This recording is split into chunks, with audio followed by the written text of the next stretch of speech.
David, welcome to Rapperswil, and we're very honored to have you here. Thank you, Peter. Thank you for having me. Thanks for coming. I wanted to show you a little bit about our firm and how we do work, and I wanted to spend some time talking about some very large projects that I've been very lucky to be involved with over the past couple of decades. PWP, our firm, is a landscape architecture firm of about 45 landscape architects, and we're only in Berkeley, California, which is just across the bay from San Francisco. Our portfolio of work, I think, demonstrates our ability to work on large, complex sites. We work with really well-known architects and corporate governmental clients, and we try to develop clear design strategies that can succeed over a long period of time. So we don't just come up with an idea thinking, it would be great to do a complicated idea. We think about an idea that will last for a long period of time, like 5 to 10 years, that will allow for a project to make its way through a very, very complicated process. We don't have a sophisticated marketing strategy. We only rely on our past work and our experience to create a positive design outcome for each unique site. Our primary goal as designers lies in the success of the built work. The focus of this evening's talk will be to show some of our recent portfolio comprised of many technology-based campuses, since we're close to Silicon Valley, in the green campus tradition, where we have a new site, and also some very urban examples, because campuses are now in the centers of large cities around the world. I will then focus on our next major undertaking in Sydney, Australia, which is called Barangaroo. Barangaroo is one of the largest urban renewal efforts that we have undertaken. It may be one of the largest in the world right now. Except maybe China. We've been working for the past 6 years to transform Sydney's old container port, which is about 27 hectares, into a new harborside mixed-use urban center for the 21st century, which is crucial in positioning the city of Sydney competitively with Hong Kong and Singapore in the Asian Pacific region. Many of these projects comprise, or they represent, years of working with a clear design message. The World Trade Center Memorial began in 2004 when we were brought on, and it had a portion of it opened in 2011. Last month the memorial was actually completed, but the district is still under construction. Many of the towers are still being constructed. The Novartis campus, which we started in 1999, has been going on for 16 years, and we're still, that's why I'm here. Partially to work on the campus. Barangaroo in Sydney began in 2008, and the first phases were completed last month. And I'm excited to show you that because I think that's one of the most interesting new projects that we have. So let me show you some of the work. Oh, that's our office. Some of you have been there, I think, and maybe even worked there. We have one large space, 10,000 square feet, where all the landscape architects work in one space so that everybody can hear what everybody else is doing, even though they're working on separate projects. And it's important for us that everybody isn't working in separate rooms, reinventing everything. We want everybody to use each other and their different experiences on different projects so we don't have to reinvent things. So that's our office. We have another space that's about the same size that's mostly administrative and conference rooms. The memorial, which we're probably the most famous for, as I mentioned, was just completed in August. And that was a long, difficult road. I'm just going to show you some of the images of what it looked like when it was completed in 2011, which was the soft opening for the public. And for the families. But it was still a major construction site. This is the original design sketch that Peter Walker made for the design of the memorial. It's a very simple design. It's a series, you know, the two pools which match the exact openings of where the voids of where the towers used to be. What we needed to do was provide a context for those voids to sit in. So we planted this great forest, and the simple idea here was a forest of oak trees where they line up east-west, left to right, so that they create alleys in one direction. And then when you look in the other direction, north-south, they become a random forest. So this is a picture of the three-dimensional model of what it was going to look like when it was completed. And these two images demonstrate that very simple idea, which I think was an important idea to navigate all of the difficult political processes and meetings and stakeholders that we had to deal with, including the families of the victims of the 9/11 attacks. So here you can see, looking west on the lower slide, all the alleys line up. So you get these cathedral-like spaces that tended to have the character of scale of the arches of the original towers. And then when you look in the opposite direction, it closes up and becomes a random forest. Very simple idea. So this is what it looked like, again, on the opening of the memorial in 2011. And this project has a very complex infrastructure that is made up of a series of catchments underneath the cobblestone areas here. All the water, the rainwater makes its way into these systems. It comes down through these chambers and then ends up in a very massive tank to be reused for the irrigation for the entire project. So it is a very sustainable process. And these access ways provide access to monitor the trees and the irrigation systems and also the drainage systems. On the opening in 2011, it was a very exciting moment because all the family members came and they were able to see the memorial for the first time. The president came. It was a very exciting and moving moment. I had the opportunity to go visit it three weeks ago, and I was very happy to see that the trees have grown tremendously over the last 3 or 4 years. And now the trees are growing together and creating that forest canopy that we always imagined. So here you can see how it becomes a random forest in one direction. Just some different photographs of what that looks like, how people act around the voids, looking in the voids. This image here is of the survivor tree, which was the only tree that survived the attacks. It was carried off to somebody's estate in New Jersey and kept for 8 years, and then it was replanted in a special place. It has a tremendous interest for the people that visit because they want to touch it. They leave things. They leave flowers. It's a very moving idea to have the trees represent life, new life, and then have this one tree that survived that attack. It gains a huge importance and potency to the meaning of this site. This is the glade. Ultimately, the memorial is meant to be a public park. 50 years from now, when people slowly start to maybe the attacks are not so close in people's memories, and the families have less of a close relationship to it. It is meant to be a public park.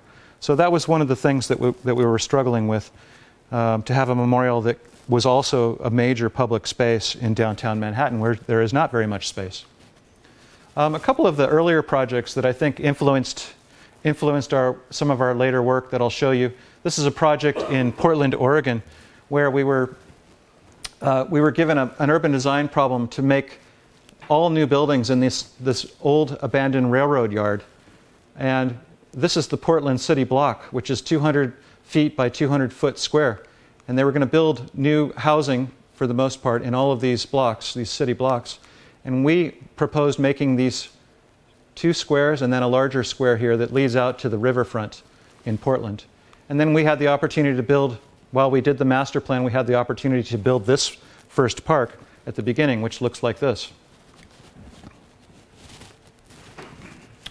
And essentially, it's a fountain that is like a spring that pours out of these stones, these big granite stones, and it can fill up this pool every 15 minutes, and then it recedes and disappears. So it's like a tidal pool. And much to our surprise, it became very popular with the small children because the water level was only maybe 300 millimeters deep, and so the small children couldn't be hurt by the depth of the water. Portland, Oregon has some very important fountains designed by Lawrence Halprin from the 60s, and some of them are quite dramatic. They're like experiences that you would find in the Northwest mountain ranges. But this is a more contemplative, smaller scale, and it was perfect for the children, whereas the larger fountains in Portland were great for teenagers and adults because they were more dangerous. Another thing that we do a lot of are campuses, and I'll show you the Novartis campus. But this is one of the earlier campuses that we'd done for Pixar animation studios. It was Steve Jobs' first corporate campus, and it was a 7-acre rolling green park that had a fence around it, much like Novartis, so that the employees could have a park basically as an amenity, including swimming pools and soccer fields and that kind of thing, all designed to keep people on the campus and working longer hours. So these are the kinds of spaces that we made for them. We made an amphitheater for 600 people that at the time would hold the whole company. Play fields, spaces for company events. Here's a picture of the amphitheater.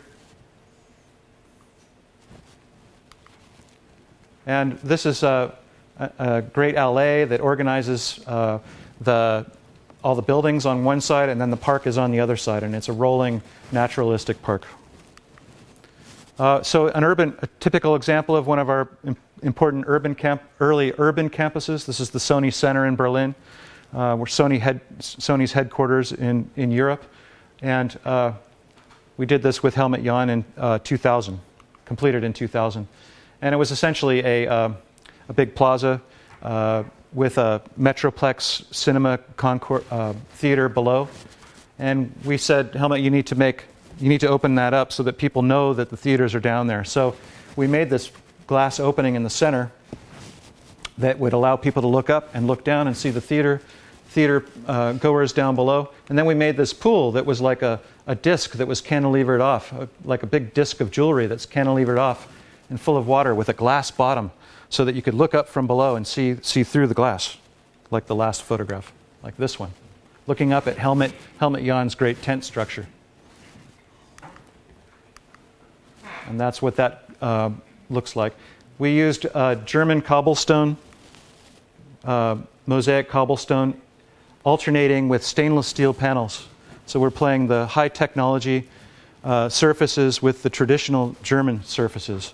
And then we also applied these are very early LED tests or installations where these things light up at night. So those run through the cobblestone, blending the old with the new. And that's what that looks like. One last campus. This is one that was just completed for a company called VMware. They're a cloud computing company in Silicon Valley. And it was a 100-acre campus that was designed by my father 45 years ago for Roche.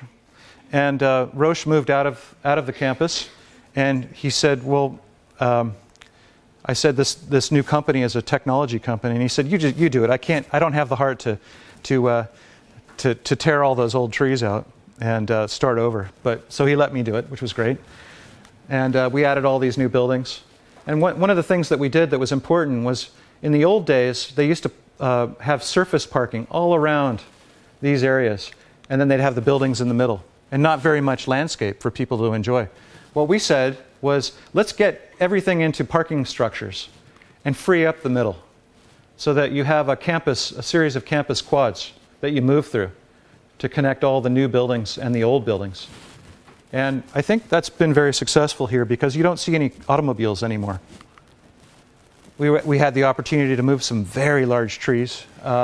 These are 100-foot, 30-meter tall redwood trees, and they existed on the site. So we had the opportunity to move 8 of them because they're protected in California. So we moved 8 of them across the site in these big boxes, and that was an exciting day.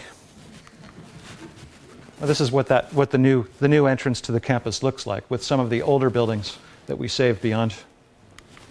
So we do a lot of technology work since we're close to Silicon Valley, and we've done a lot of work for different companies around the world. Samsung, lots and lots of different companies. And now I'd like to show you Basel, because I think Novartis is probably one of the most difficult and sort of premier campuses that we've ever had the opportunity to work on. And I said we've been working on it now since 1999. So we've had they've been a very good client. This is what it looked like before the campus project started. This is essentially a fabrication facility, mostly production. There was not much research going on. And Daniel Vasella, when he formed the new company, Novartis, had the vision to turn it into a research and development site. So we had to figure out, and he didn't know how to do this, but we knew that we had to tear all these buildings out, all these production buildings, which had already served most of their life, and put in new state-of-the-art buildings. So this is what it looked like when we got there in 1999. Just asphalt, railroad tracks, chemicals at the base of all the buildings, chemicals and industrial activities happening. This was the only green space in the whole campus. And that's where they would have their company events, which were a bit grim at that time. And this is what it looks like a few years ago. These are all the buildings that have been rebuilt, starting along this main road, Fabrikstrasse.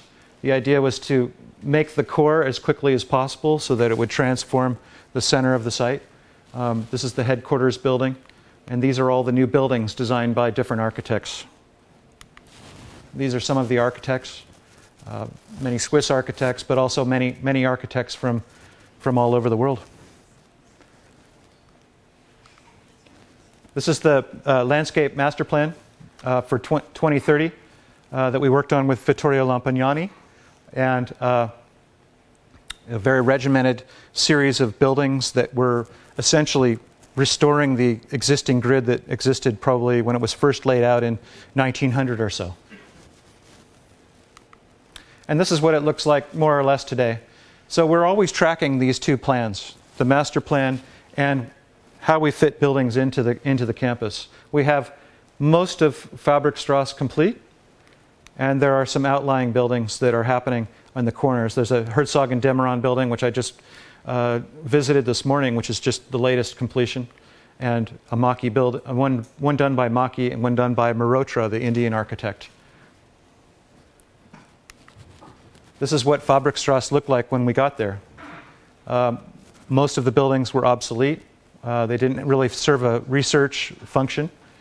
And on the left is the headquarters building, which was a very important building. Now, to design the main street, Vittorio had an idea to create an arcade that runs the whole length of Fabrikstrasse along these important what would be new buildings along here. And that's this space. And so there were some simple parameters that were put forth about what it meant for an arcade along Fabrikstrasse. And most of the architects broke all the rules, or they invented something that nobody could ever imagine. But essentially, they all created that kind of a space. Those dimensions were important. And on the other side of the street, we created an alley of liquid ambar trees that run the whole length of the campus. So you had an opportunity to walk underneath the arcade the whole length, and there were new restaurants in each building. Or you could have an experience in the park where you walk down through this alley of trees, which connected other major spaces that we worked on.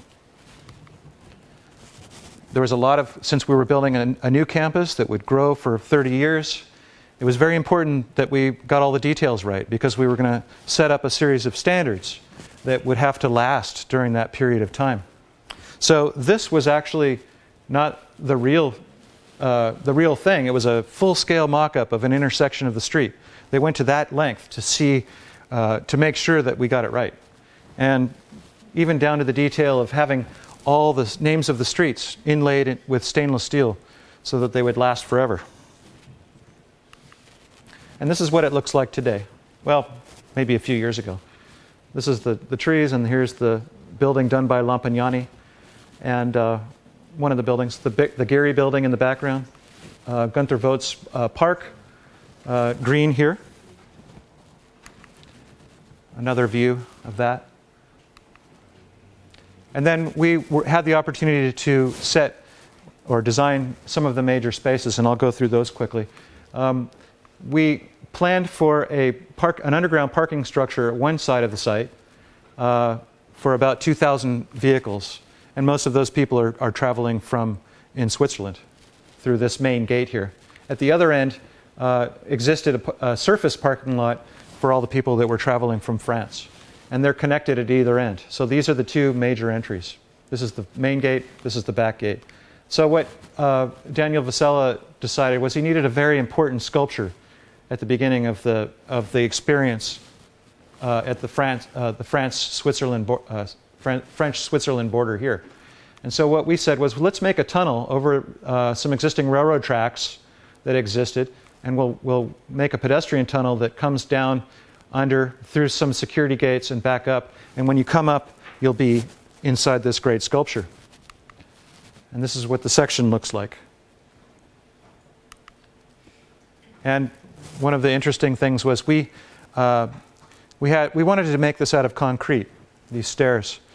And so we said, wouldn't it be great to make it like the way Ando makes his buildings, with beautiful concrete, all the plugs all perfectly aligned and the joints all perfect. And they said, great, we know the engineer that worked on the Vitra Museum. We'll get him over here. And so we were like, great. So we did that, and we were able to achieve Ando-like concrete for our landscape architect.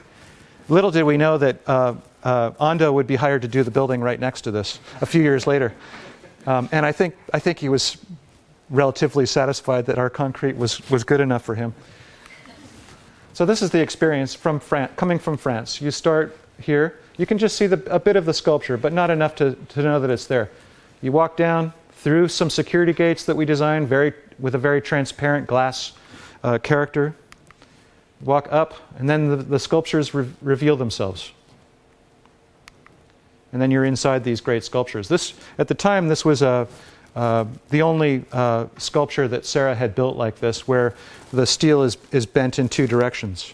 The classic Sarah is only bent in one direction, but he had bought a submarine facility in northern Germany, and they could bend these big plates of steel in two directions. So this was the first of its kind. I think there are a few others in the world. Now, the other thing that we did at that time was the headquarters courtyard, and that was also one of the first projects. So we took this space that was really degraded and overgrown, and we renewed it. And the idea was to create two spaces. One that is a hornbeam clipped hedge, floating hedge, with an X, like a pharmaceutical cross, made out of white marble, and a pool that runs from inside this out into a birch forest. And this is what that looks like. And so we planted the birch very, very close together. They're 1 meter apart, essentially ball to ball. And then the trees grew up, and as the trees crowded each other out, we instructed them to let those, if they started to show that they were dying, take it out, let the other trees grow. And now the trees are quite big. And it's not quite as dense now, but that was the idea. The last space that we worked on, the major important space, was this plaza that's called the Forum, and it's really an arrivals plaza for all the visitors to Basel to Novartis, and it's on Fabrikstrasse. You have a formal drop off here at the headquarters main door here, and then you have all the new pharma headquarter buildings surrounding this space. And the idea was also very simple. We spent a lot of time walking around Basel, and up at the Münsterplatz there was this beautiful grove up there that looked like it had been there for 100 years. And we said to Daniel Vasella, we'd like to make one for you that looks like it's been there for 100 years, so that it really has a kind of a historical character and creates a real place. So we went to the Netherlands and we found these fantastic trees, Quercus palustris, and purchased them, and they brought them down and we put them in place, and we had an instant Münsterplatz in the middle of Novartis, and with all of its fall color.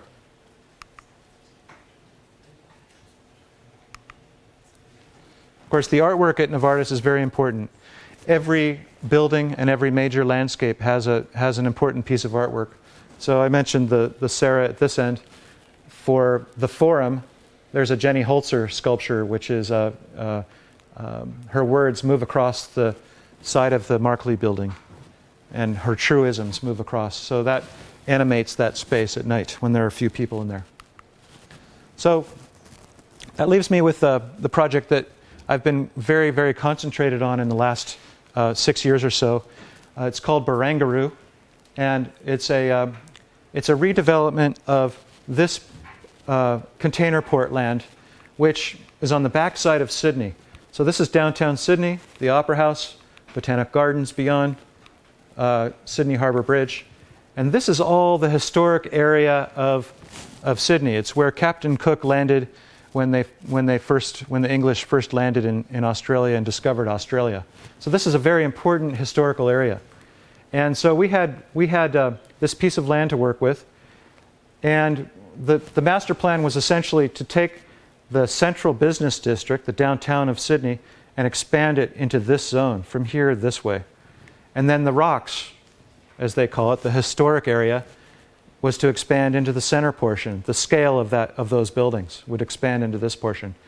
And then at the northern section, we would recreate what was a headland that existed there in 1836.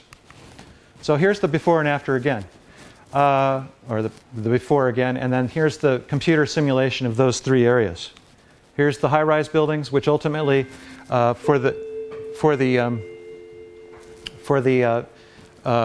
developer team that included Richard Rogers as the main architect, and now we have Wilkinson Eyre from London and Renzo Piano doing a series of high-rise apartments.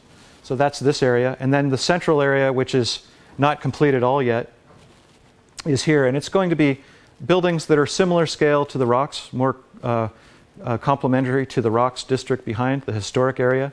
And then half of it will be a civic park that is in this area. And the headland would be, which is the piece that we just completed, would end up being a naturalistic recreation of the headland that's in the middle of the city now and up to code. Not completely natural. We coined the term naturalistic, which I think helped us get through the process, because people thought, well, it needs to be natural.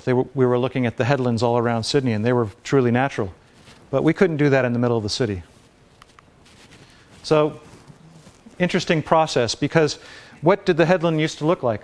Well, there was no photography in 1836, but there were old maps, and there were paintings that were painted by sailors that had come over with the British Army. And this is one of the most important paintings of what that whole area used to look like before it was torn apart by industry. And this is the oldest map, the 1836 map that we used to lay out the site, or to think about what the shoreline used to look like. It's also important to note that this was an important Aboriginal site in Sydney. All these headland places here were a series of archipelagos with Goat Island in the middle. And Miller's Point was part of that, but it had been leveled to the ground, so it didn't participate in that important cultural landscape for the Aboriginal people. So one of the ideas of creating a headland was to give something back to the Aboriginal culture. And I think that's been very successful, as you'll see. It's had a long history. This is a later picture of Sydney. The headland is still there, but it's starting to be torn apart. You can see that there's lots of activity, port activity happening here. These are the areas that were ultimately of the village, the early village, the colonial village, that were torn out to make way for industrialization. And then the finger wharves at a later point in time, early 20th century, factory buildings. And much of the headland had been removed in order to build the great civic buildings of Sydney that are all made out of sandstone, which is quarried here. Of course, the Harbour Bridge was a recent shot of the Harbour Bridge. No Sydney Opera House yet. Okay, so this is the site when we arrived, and this is what was left of the headland, which came all the way out here. So we had clues as to how we could recreate this headland. We had this 20-meter cliff face that ran the whole length, and other clues that I'll get to. This demonstrates that it's the last piece of land on the foreshore that was not accessible to the people of Sydney. They have a tremendous foreshore promenade that runs the whole length, but it stopped here and then it picked up at this end at Darling Harbour. Again, I mentioned that the CBD expands this way with the towers, and in the rocks it would expand at a different scale, and then this would be the naturalistic part.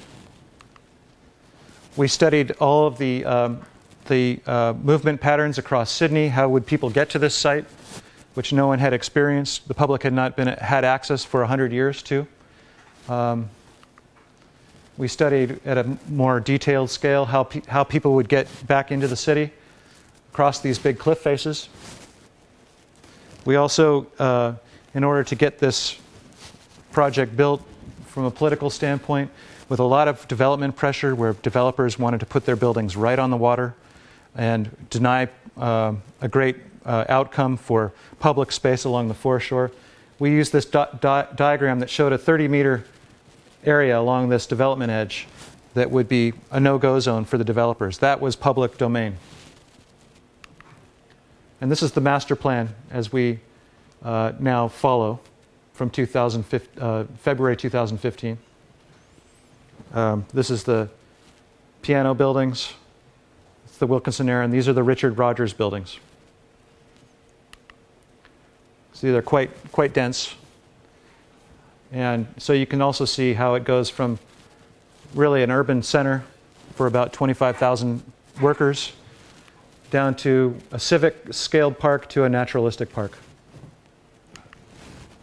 This is the character of the urban areas. It'd be a new ferry wharf connecting access for all the workers. A lot of residential development on the foreshore or on the waterfront edge that's lower rise. For Central, again, this is the park that's more civic in nature, heavily programmed with festivals and events, movies, outdoor movies, all kinds of things. A major staircase that goes up the hill and connects back into the city. And this is the edge of the Northern Cove. So these would be the new buildings for Central. And these are some of the character shots of what we hope it will be like.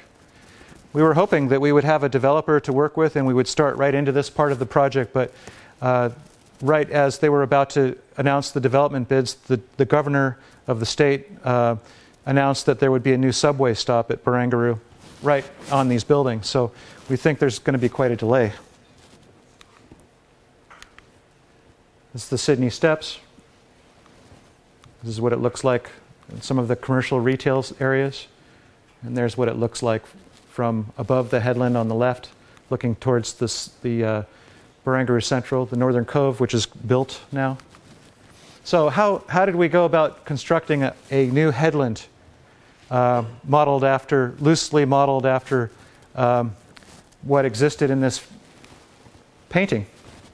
Pretty difficult to do. We're probably not going to end up building cliff faces. That's really difficult to do. And if you did it, you'd have to build it. You'd have to talk to the guys in Las Vegas. You know, we didn't really want to do that. So we explored other ways of doing that. This shows how we approached recreating the form. This is the approximate location of the 1836 map that you see here below. And these were the computer explorations of what that geomorphological shape should be. And what we discovered was that most of the headlands in Sydney started at the south, very tall and steep on the western and southern edges. But then they gradually sloped down to the water on the north. That's typical of the geology of geomorphology of Sydney Harbour. So we landed on these particular models, and then we moved forward with the design. You can see this in this overlay how much we were changing the shoreline, almost all of it. The red line is the new line that we've built, and the old line is the container port, a deep harbor container port with caissons that are 17 meters deep into the harbor. Not a small effort. This is basically to get people to understand what we were doing, expanding the shape of the existing cliff face out, and in the other direction, steeper on the southern side and more gentle towards the north side. At the same time, our program was to build a cultural space for the Aboriginal indigenous people of Australia. And that was to be underneath the park. So we came up with this idea with the architects that we were working with in Sydney to build a cross-section like this. That's 43 meters approximately. And what we would do is make a skylight along the entire length. This is an elevation in the other direction, looking into the space. We would open up the skylight the entire length so that sunlight would come down and wash that entire wall face. And that would be the main feature of the space. So moving on to how you build a headland. We spent a lot of time looking at headlands around the Sydney Harbour area. And what we discovered was that they were quite dense in terms of the way the planting worked from the outside. But when you went inside, the bush landscape was quite ephemeral and had very good views through this kind of scrim of eucalyptus forest. So we also had to figure out how to make a steep slope because all of the natural angle of repose is this line here. But we needed to make it much steeper. So we made a series of engineered 1 meter tall walls that we then planted so that they would disappear. And then we would get a much steeper slope for planting the bush. We spent a lot of time looking with our horticultural expert consultants in Sydney, trying to understand how the microclimates and the planting would be. So there were a series of careful studies on the west side, the middle, and the south side to see what kind of plant communities would be appropriate, because they're quite different on the south from the west, because there's more sunlight. And we were hoping ultimately to create an environment like this. So this is the plan that we ultimately settled on for construction.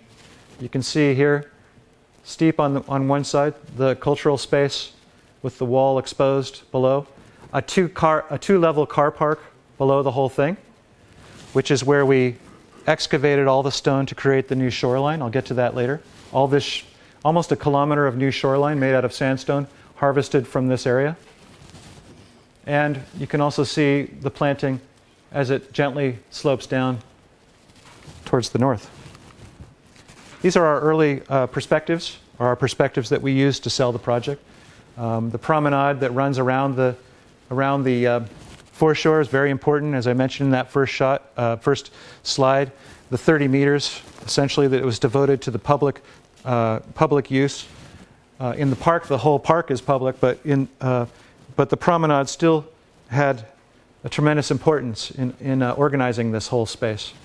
This wall that separates a bicycle path from a pedestrian path made out of gravel is 1 meter wide sandstone blocks, and it marks the 1836 wall, or the 1836 shoreline that once existed. A shot looking from the top of the headland down the northern slope with the Sydney Harbour Bridge in the back. We had to figure out how to make rock outcroppings that were believable. And then looking back up the foreshore from the foreshore, looking back up the northern slope. We have a pathway that runs through the middle of the bush that has a more intimate character like this, and that's where we will have botanical information, so you can move through this bush walk landscape in a more intimate environment, and they'll have all the names of the plants, so people can enjoy and see the plant communities that we've planted. So the next problem that we had no idea how to address was, how do you build a new foreshore that is naturalistic in character? We had no idea. So what did we do? We started by looking at the existing foreshore around Sydney Harbour. And what they had was these great terraces, or we call them skirts, that wrap around the headlands. And these spaces were used tremendously by people recreating on the edge, fishermen, kids, families having picnics. And we thought, well, this is the greatest thing in the world. You just need to figure out a way to get people down on this skirt, enjoying being next to the water. We had no idea how to do this. So we started looking at quarries. Quarries, they come out, stone comes out in rectangles like this, not very large rectangles. And we also luckily we saw a place in Sydney Harbour that looked like this, which had a naturalist, it's a natural phenomena where the sandstone falls in an earthquake, and it falls on its side in a natural strike angle, and it lands in these striped shapes. And we said, well, that's pretty interesting. There's a precedent now where we can use these kinds of shapes to maybe create something like that. But how do we take stones that come out of the quarry that look like finished, engineered, mechanically cut stone, and make it look natural? So we got this prototype done where by water jet cutting, in 15 minutes, literally, he was able to take a soft sandstone like this, and turn it into that. So then we thought we had something that was pretty good. So then we had cracked the problem of how would you build a foreshore. So the next problem was, how do you put all these stones together? So we made these models out of blocks of a certain size that we knew we could get, and they ranged from 2.5 meter lengths to 5 meter lengths, which was the maximum length stone that we could cut and that we could physically move. We studied what it meant, at high tide, what it looked at low tide, what it looked like at high tide. How could you make a tide pool on the northern edge? And then how would you put stones together in different ways that would change the interest as you moved around? So the next step was to make a prototype. We built on top of the asphalt container port area. We bought a whole bunch of stone, and we got the contractor to try to figure out how to put these things together. So in 2012, we built this, and we used it to demonstrate to the contractors that were bidding on this project how it would actually be done. So they couldn't say, this is not possible, we don't know how to do this. We made a demonstration for them, and that was very important. What we also realized was that we didn't need to do any water jetting at all. We didn't need to go over the stones at all, because they had a fantastic character as it was. And ultimately, when the harbor works on it, they'll erode and become soft on their own. So construction began 2013. We started at the north. This is the cultural center, which was being turned into an on-site quarry to create the stone, starting at the north, working behind the existing caisson for the northern section. You can see where we are there. So they're basically taking the stones out of here, processing them over on this side of the site, and then moving them right into place over here, which eliminated something like 4,000 truckloads moving through Sydney. So this is the quarry operation. Actually, this is beyond the quarry operation. This was the original cliff face, and they've excavated now down 6 meters or 8 meters or so to make ultimately what would become the the two-level car parking space. And here you can see the wall going up that would support the roof that covers this whole thing, and for the cultural space below, and the park would come across. The contractors were fantastic. He made maquettes like this so that they could, with their guys on the machines, they could feel the stones and they could understand how they could possibly move these big stones into place and use the technology that was available to achieve that. So now we're into sandstone extraction, and this is a fascinating thing that we learned about. They use these saw blades that are 3 meters in diameter, and what they do is they cut in the natural strike angle like this, two blades side by side, separated by approximately 1 meter apart, and then they come back in the other direction every 5 meters this way, and then they come along and they use a giant forklift and they pop those stones out and they move them to this location. These were the very first stones that we were inspecting, that the stonemason standing next to me here had pulled out. Here's the quarry operation and the fabrication on site. Every stone was pulled out, fabricated to the exact specification of a 3D Revit model, and barcoded and stored for a specific location in the model. So here's the first construction behind the caisson on the north. And here's what that looks like down on the ground.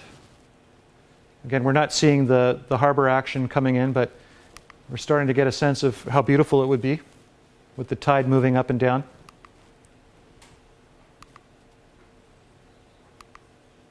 And then the caissons were removed with a big underwater saw that ran horizontally with divers underneath. And they picked these 20-ton pieces of concrete up and put them on the barge, took them to the other part of the site, crushed them to create road bases and other drainage material on site. Just about everything was reused on site. Then the caissons were removed, and this is the effect that you have. And the effect is fantastic because it changes with the tide, it changes with the wave action, and it changes when we added trees. This was the first tree that was added in 2014. We had the opportunity to grow some very large trees, which is not like growing large trees in Europe, but we were able to do that in Australia. So we had a fairly instant landscape. All the trees were also pre-grown for 2 years outside of Sydney. And so since it took about 2 years to construct the project, we started at one end.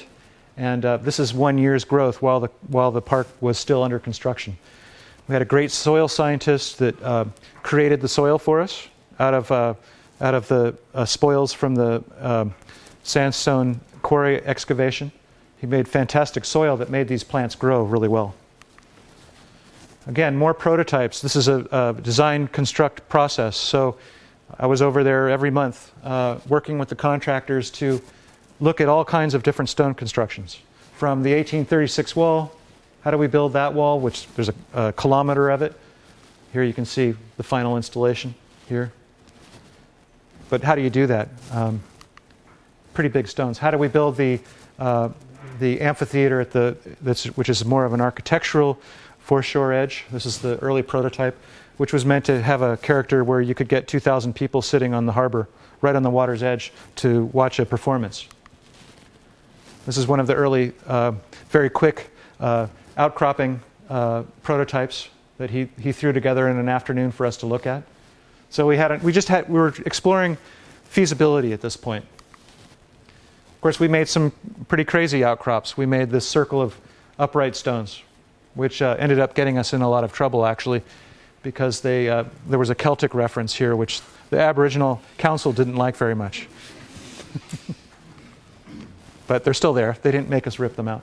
We also built these fantastic staircases, which took the foreshore stone right up from the foreshore up into the bush. And then we made sandstone steps out of a higher grade sandstone for the middle. The cultural center was starting to take shape at that point in September last year. And this is the entrance from the north, which is the beginning of this skylighted area where the cars come in. And then this is the cultural space before the roof was placed in December last year, in about 2 weeks.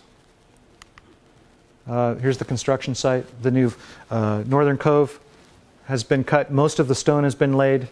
And we're just waiting for the roof to be completed. You can see the construction beginning so that the rest of the park can be built over the top of it. Another shot from the north. Here's the roof going on. These roof beams were like freeway technology. They're pre-stressed concrete beams that span, I believe, 20 meters to have a free space underneath. And this is what the skylighted space underneath looked like while it was still under construction, the whole length of the interior. And that's the character of it. Quite an interesting facade for one of the sides of the building. This is the foreshore as it's starting, or the foreshore promenade as it's starting to take shape. And the planting looking back down. And some of the more finished areas as we're moving along towards an opening of last August. This is the northern cove. We built this whole cove, and this is the amphitheater that I was telling you about. It fits about 2,000 people, and we built a pier that sticks out, a wooden pier that is designed to have performances on, so the audience would sit here and watch this. We've also designed it so that they can bring in floating decks to expand that. So. This is one of the last shots of the construction. This was the natural strike angle of Sydney. That was that early shot that I showed you of the stones that were naturally running in this natural strike angle of Sydney. And this is what we built. Quite an interesting similarity between the real and the artificial on the right. And here we are with the finished foreshore from some drone photographs. From last August. Finally, the last piece of stone, or the last 3 pieces of stone. I love this shot because at this point we had contractors that had completely bought into this project, and they were so proud of what they were doing that they were going the extra mile and a half to make a great project. And you can see the look on this guy's face because he was asked to make a 1 meter by 1 meter by 6 meter solid piece of stone, 3 of them, to make columns for the entrance to the park. And we thought, well, we're landscape architects. You just make a drawing like that and they just make it. But not so easy. They figured it out. So this is what they ended up looking like. That's the entrance to the park looking back towards the city.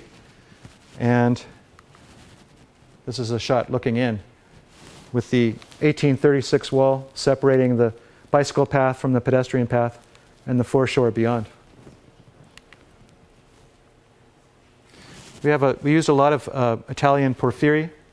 It was supposed to be Australian porphyry, but the quarries there couldn't handle the size of the project, so they ended up buying it from Italy.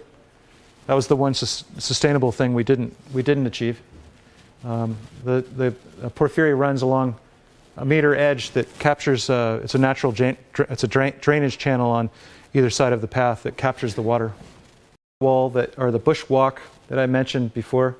An entrance at the upper level of the cultural facility below, and there's an elevator that connects all the levels from the top of the park to this level, down to the main entrance of the cultural facility, which is in here, and down to the 2 levels of the parking garage.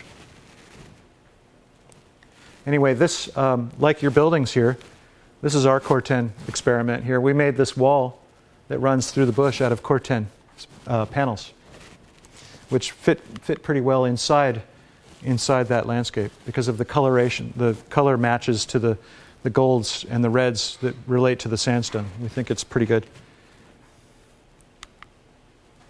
Foreshore and the opening in August.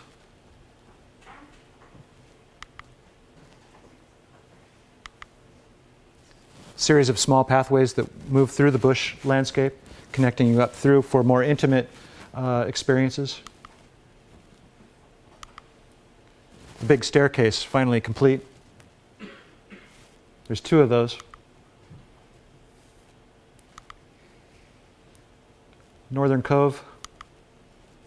Some of the plantings that had already been growing for a year or so out there were already starting to look natural and add to the character of all that stone that we placed.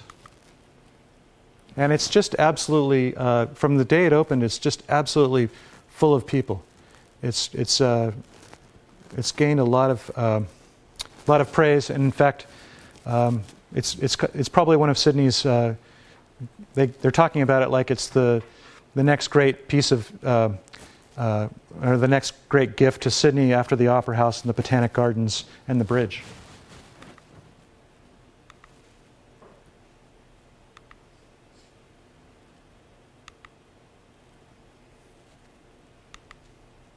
So it's heavily programmed at this point because it's just been opened. So every month they have these great parties where they set up concerts and they have all kinds of activities and food events. They call them the big picnics, the very big picnics. And they happen once a month. And they have installations, major art installations in the cultural space that changes every month. They have yoga up on the top upper bluff, the city in the background. People just watching the harbor bridge and the harbor from up above. This is going to be a fantastic place on New Year's. This is one of the best New Year's Eve fireworks displays in the world, I think. And this is going to hold 6,000 people, I think, because the bridge is the major event at the center of that. And last but not least, the cultural aspect of this can't be understated.